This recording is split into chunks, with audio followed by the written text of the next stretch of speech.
YouTube family ಎಲ್ಲ ಹೇಗಿದ್ದೀರಾ? I hope ನೀವೆಲ್ಲ ಚೆನ್ನಾಗಿದ್ದೀರಾ ಅನ್ಕೋತೀನಿ. ಇಲ್ಲಿ ನಾನು ಕೂಡ ಚೆನ್ನಾಗಿದ್ದೀನಿ. ಹಾಗೆ ಎಲ್ಲ ಥಿಂಕ್ ಮಾಡ್ತಿರ್ತೀರ ಯಾರು ಇವಳು ಹೊಸ ಹುಡುಗಿ ಅಂತ. ಸೊ ಜಾಸ್ತಿ ಥಿಂಕ್ ಮಾಡೋಕೆ ಹೋಗ್ಬೇಡಿ. ಇಲ್ಲಿ ನಾನು ಕೂಡ ನನ್ನ ಜರ್ನಿನ ಇಲ್ಲಿ ಯೂಟ್ಯೂಬ್ ಚಾನಲಲ್ಲಿ ಶೇರ್ ಮಾಡ್ಕೋಬೇಕು ಅಂತ ಅಂದ್ಕೊಂಡು ಬಂದಿದ್ದೀನಿ. ಸೊ ನಿಮ್ಗಳ ಜೊತೆ ನನ್ನ ಜರ್ನಿ, ಎಕ್ಸ್ಪೀರಿಯನ್ಸ್, ನನ್ನ ಲೈಫ್ ಸ್ಟೈಲ್ನೆಲ್ಲ ನಿಮ್ಮ ಜೊತೆ ಶೇರ್ ಮಾಡ್ತಾ ಹೋಗ್ತೀನಿ. Welcome to my channel. ಇಂತೂ ದೇವರ ಆಶೀರ್ವಾದ ಅಂತೂ ತೊಗೊಂಡಿದ್ದಾಯಿತು. ಸೊ ದೇವರ ಆಶೀರ್ವಾದ ಅಂತೂ ಸಿಕ್ತು, ನಿಮ್ಗಳ ಆಶೀರ್ವಾದ ಸಿಗಬೇಕು ಅಷ್ಟೇ. ಸೊ ನನ್ನ ಹೋಪ್ ಇದೆ ನೀವು ಕೂಡ ಸಪೋರ್ಟ್ ಮಾಡ್ತೀರಾ ಅಂತ. ಇನ್ನು ಒಳ್ಳೊಳ್ಳೆ ಕಂಟೆಂಟ್ಸ್ಗಳನ್ನ ಕೊಡ್ತಾ ಹೋಗ್ತೀನಿ. ನಿಮಗೂ ಕೂಡ ಎಂಜಾಯ್ಮೆಂಟ್ ಸಿಗುತ್ತೆ ಅಂತ ಅಂದ್ಕೊಂಡಿದ್ದೀನಿ. ನನ್ನ ವೀಡಿಯೋಸ್ ಕಡೆಯಿಂದ ಹೆಲ್ಪ್ಫುಲ್ ಆಗಿರುತ್ತೆ. ಐ ಥಿಂಕ್ ನನಗೆ ತುಂಬ ಕ್ಯೂರಿಯಾಸಿಟಿ ಇರುತ್ತೆ. ಆ್ಯಂಡ್ ನನ್ನ ಈ ಒಂದು ಜರ್ನಿನ ಏನಕ್ಕೆ ಸ್ಟಾರ್ಟ್ ಮಾಡಿದ್ದೀನಿ, ಹಾಗೆ ನನ್ನ ಇಂಟ್ರೊಡಕ್ಷನ್ ಏನು, ನನ್ನ ಬ್ಯಾಕ್ಗ್ರೌಂಡ್ ಏನು, ನಾನು ವರ್ಕರ ಅಥವಾ ಸ್ಟೂಡೆಂಟಾ, ಸೊ ಇದನ್ನೆಲ್ಲ ನಿಮಗೆ ತಿಳ್ಕೋಬೇಕು ಅಂತ ತುಂಬ ಕ್ಯೂರಿಯಾಸಿಟಿ ಇರುತ್ತೆ. ಬಟ್ ಅದನ್ನು ಲೇಟರ್ ವೀಡಿಯೋಸಲ್ಲಿ ನಾನು ಅದನ್ನು ನಿಮ್ಮ ಜೊತೆ ಶೇರ್ ಮಾಡ್ತಾ ಹೋಗ್ತೀನಿ. ಸೊ ಇವಾಗ ಡೈರೆಕ್ಟಾಗಿ ವ್ಲಾಗ್ನ ಸ್ಟಾರ್ಟ್ ಮಾಡೋಣ. ಇವತ್ತಿನ ವ್ಲಾಗ್ ಕಂಟೆಂಟ್ ಏನು ಅಂತ ನೀವು ಆಲ್ರೆಡಿ ಥಂಬ್ನೇಲ್ ನೋಡಿರ್ತೀರ. ಅವ್ರ ಫೇವ್ರೆಟ್ ಡಿಶ್ ಆಗಿರೋಂಥ ವೆಜ್ ರೋಲ್ನ ಟ್ರೈ ಮಾಡೋಣ ಅಂದ್ಕೊಂಡಿದ್ದೀನಿ. ಇಲ್ಲಿ ನಾನು ಟ್ರೈ ಮಾಡಿ ಕೊಡ್ತೀನಲ್ಲ, ಅದು ಸ್ಪೆಷಲ್ ಆ್ಯಕ್ಚುಲಿ. ತುಂಬ ಚೆನ್ನಾಗಿ ಮಾಡ್ತೀನಿ, ನೋಡೋಣ. ಇದು first time veg roll try ಮಾಡ್ತಾ ಇರೋದು. ಆ್ಯಂಡ್ ಅವಳು ಕಾಲೇಜ್ಗೆ ಹೋಗಿದ್ದಾಳೆ. ಸೊ ಅವಳು ಕಾಲೇಜಿಂದ ವಾಪಸ್ ಬರೋ ಅಷ್ಟರಲ್ಲಿ ಇದನ್ನು ಮಾಡಿ ಅವಳಿಗೆ ಸರ್ಪ್ರೈಸ್ ಕೊಡೋಣ. ಯಾವ ರೀತಿ ರಿಯಾಕ್ಟ್ ಮಾಡ್ತಾಳೆ ಅಂತ, ಅವಳ ರಿಯಾಕ್ಷನ್ ಹೇಗಿರುತ್ತೆ ಅಂತ ಅದು ಲಾಸ್ಟಲ್ಲಿ ತೋರಿಸ್ತೀನಿ. ಆ್ಯಂಡ್ ಡಿಶಸ್ ಹೇಗಿರುತ್ತೆ ಅನ್ನೋದನ್ನು ನಿಮಗೆ ಲಾಸ್ಟಲ್ಲಿ ಕ್ಲಿಪ್ ಹಾಕ್ತೀನಿ. ಇನ್ನೂ ಯಾರು ನನ್ನ ಚಾನಲ್ನ ಸಬ್ಸ್ಕ್ರೈಬ್ ಮಾಡ್ಕೊಂಡಿಲ್ಲ, ಪ್ಲೀಸ್ ಸಬ್ಸ್ಕ್ರೈಬ್ ಮಾಡ್ಕೊಳ್ಳಿ. ನಿಮ್ಮ ಸಪೋರ್ಟ್ ತುಂಬ ಇಂಪಾರ್ಟೆಂಟ್. ಪ್ಲೀಸ್ ಶೇರ್ ಮಾಡಿ, ಸಬ್ಸ್ಕ್ರೈಬ್ ಮಾಡ್ಕೊಳ್ಳಿ. ವೆಜ್ ರೋಲ್ ಮಾಡೋದಕ್ಕೆ ಏನೇನು ಇಂಗ್ರೀಡಿಯೆಂಟ್ಸ್ ಬೇಕು, ಫಸ್ಟು ಎಲೆಕೋಸನ್ನ ಈ ರೀತಿ ತುರಿದು ಇಟ್ಕೋಬೇಕು. ಒಂದು ಚಿಕ್ಕದು ಎಲೆಕೋಸು, ಇಷ್ಟು ತಪ್ಪದಾದರೂ ಓಕೆ. ಆ್ಯಂಡ್ ಅದಾದಮೇಲೆ ಆನಿಯನ್ನು, ಒಂದು 2ರಿಂದ 3 ಆನಿಯನ್ನ ಚಿಕ್ಕ ಚಿಕ್ಕದಾಗಿ ಕಟ್ ಮಾಡಿ.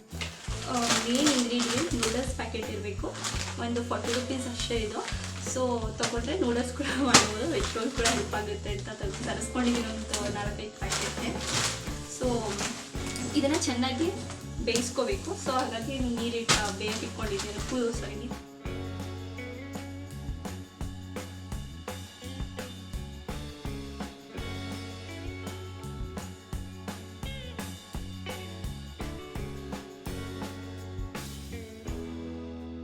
ಅವಾಗಲೇ ನಾನು ಆಲೂಗಡ್ಡೆನ ಬೇಯಕ್ಕೆ ಇಟ್ಕೊಂಡಿದ್ದೆ.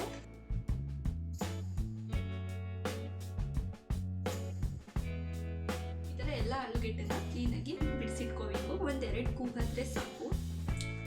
ಸೊ ಈ ಆಲೂಗಡ್ಡೆ ಪೂರ್ತಿ ಸ್ಮ್ಯಾಶ್ ಆಗಿದೆ. ಇವಾಗ ನಾವು ಇದಕ್ಕೆ ರುಚಿಗೆ ಎಷ್ಟು ಬೇಕೋ ಅಷ್ಟು ಉಪ್ಪು ಹಾಕೋಬೇಕು.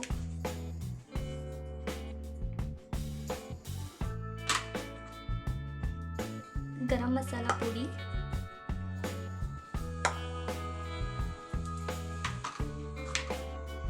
ಖಾರದ ಪುಡಿ,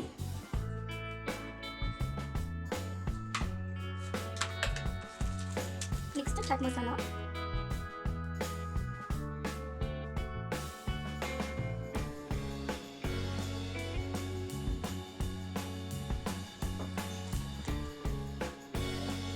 ರೆಡಿಮೇಡ್ ಪರೋಟಾನ ತೊಗೊಂಡಿದ್ದೀನಿ ನಾನು. ಬಿಕಾಸ್ ನನಗೆ ಟೈಮ್ ಇಲ್ಲ, ನಿಜವಾಗ್ಲೂ ಅಷ್ಟು ಪೇಷನ್ಸ್ ಕೂಡ ನನಗಿಲ್ಲ ಮಾಡುವಷ್ಟು. ಸೊ ಹಾಗಾಗಿ ರೆಡಿಮೇಡ್ನೇ ತರಿಸ್ಕೊಂಡಿದ್ದೆ. 10 ಶೀಟ್ಸ್ ಇರುತ್ತೆ, ಸಾಕು ಇದು ನನಗೆ ಒನ್ ಟೈಮ್ಗೆ. ಇದು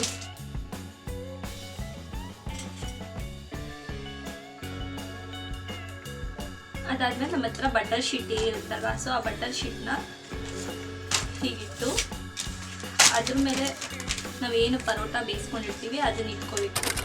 ಸ್ವಲ್ಪ ಆನಿಯನ್ನ ಹಾಕೋಬೇಕು. ಇದು ಮಾಡ್ಕೊಂಡಿದ್ವಲ್ಲ ಎಲೆಕೋಸು, ಅದಾದಮೇಲೆ ಈ ಮಸಾಲೆನ ಇದ್ರಲ್ಲಿ ಮಿಕ್ಸ್ ಮಾಡ್ಕೋಬೇಕು.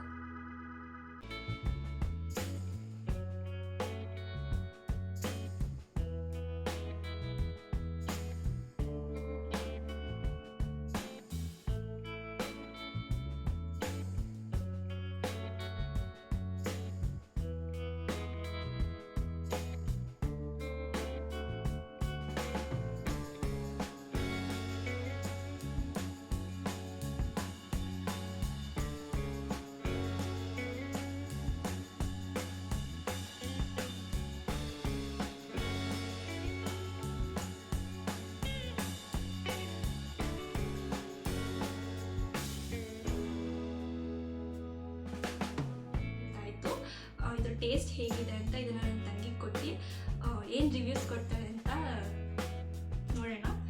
ದಿವ್ಯ ಏನು ಮಾಡ್ತಿದ್ಯಾ? ಫೋನ್ ನೋಡ್ತಾ ಇದ್ದೀನಿ. ಇವತ್ತು ನಿಮ್ಮ ಫೇವ್ರೆಟ್ ಡಿಶ್ ಏನೋ ಮಾಡಿದ್ದೀನಿ, ಗೆಸ್ ಮಾಡಿ ಏನು ಅಂತ.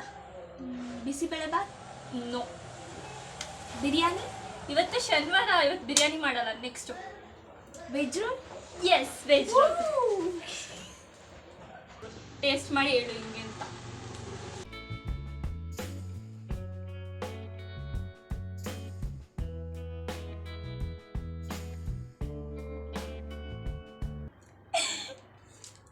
ಸೂಪರ್.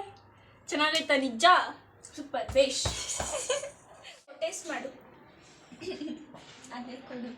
ಏ ಬೇಡ, ನನ್ನ ಮತ್ತೆ ತಿನ್ ಟೇಸ್ಟ್ ಹೆಂಗೈತೆ ಅಂತ ಹೇಳಿ. ಸ್ವಲ್ಪ ಮೆತ್ತಗೆ ತಿನ್ನು, ಮುರಿದೋಗ್ಬಿಟ್ಟದು.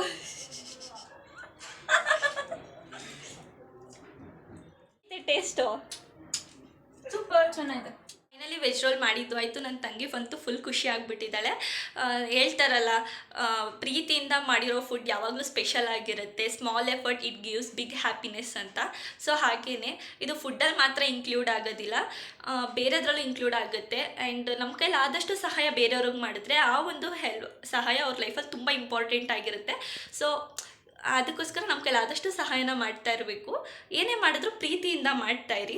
ಸೊ ಪ್ರೀತಿಯಿಂದ ಮಾಡಿದ್ರೆ ನಮಗೂ ಕೂಡ ಹ್ಯಾಪಿನೆಸ್ ಸಿಗುತ್ತೆ, ಆ ಕೆಲಸ ಕೂಡ ಸಕ್ಸಸ್ ಆಗಿ ಕಂಪ್ಲೀಟ್ ಆಗುತ್ತೆ ಅಂತ ಹೇಳ್ತಾ ಇವತ್ತಿನ ವ್ಲಾಗ್ನ ಇಲ್ಲೇ ವೈಂಡ್ ಅಪ್ ಮಾಡ್ತಾ ಇದ್ದೀನಿ. ಸೊ ಮತ್ತೆ ನೆಕ್ಸ್ಟ್ ವಿಡಿಯೋದಲ್ಲಿ ಸಿಗ್ತೀನಿ. ಅಲ್ಲಿವರೆಗೂ ಮಾಡ್ಕೊಂಡಿಲ್ಲ ಅವರು ಸಬ್ಸ್ಕ್ರೈಬ್ ಮಾಡ್ಕೊಳ್ಳಿ, ಕಮೆಂಟ್ ಮಾಡಿ, ಲೈಕ್ ಮಾಡೋದನ್ನು ಮಾತ್ರ ಮರಿಬೇಡಿ.